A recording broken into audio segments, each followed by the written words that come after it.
If you're a doctor, you probably dread writing notes and you probably have a bunch of pending notes looming over your head as you speak. I'm going to show you how to break this cycle and take your life back. I've been a physician for 19 years, a psychiatrist for the past 10 years. I've tried numerous ways to write notes, but none of them have worked as well for me as what I'm about to show you today. There are many ways to write notes, and you've probably noticed, however, that many different EMRs have completely different workflows.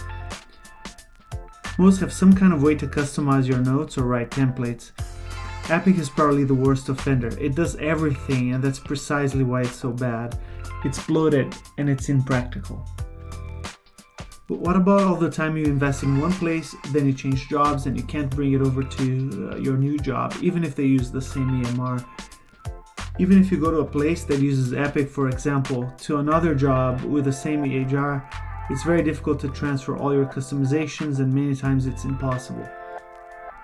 An even worse part of it is that you probably spend a lot of your free time building templates, customizing things, and now you can't even bring it with you to a new job.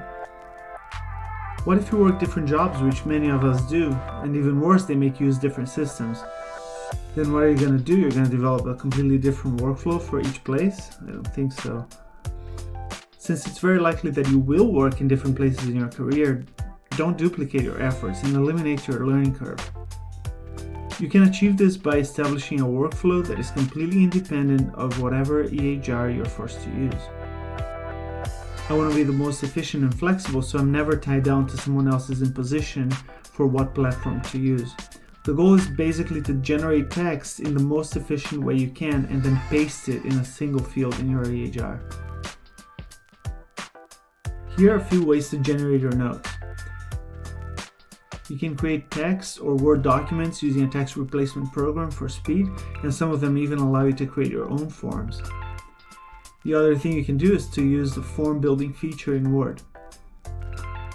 You can also use live dictation. Many workplaces offer that, but it can be costly if you're solo and you can't dictate at the same time as you see your patient.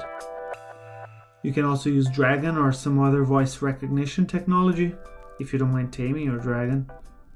But again, you can't do it while seeing your patient. This may be the right workflow for some people though. You can also go back to old-fashioned paper notes and have them scanned if they must be in the EMR. Handwriting is slower than typing or dictation, so I prefer not doing that. In a separate video, I'll discuss use cases of dictation and handwriting, but for now we'll keep moving. You can even create your own database in Access, FileMaker, or LibreOffice Base. I did that in residency when everyone was still using paper charts. It saved me a ton of time every time the administration wanted us to update something in our template, which happened quite often actually. My colleagues would be updating a couple hundred Word documents, and all I had to do was update the database report only once.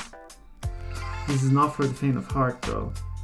I'll also show you how to use spreadsheets for your notes, which is way easier than learning a database, and it's a program that pretty much everyone has in their computer.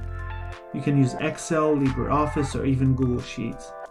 You can even combine spreadsheets and forms using InfoPath, Google Forms, etc. But less is more, and I'll show you how my workflow involves spreadsheets only. We will also talk about how much you should write and several other aspects of this. Now check out my other videos to go deeper in each of these areas and for other productivity tips for doctors as well.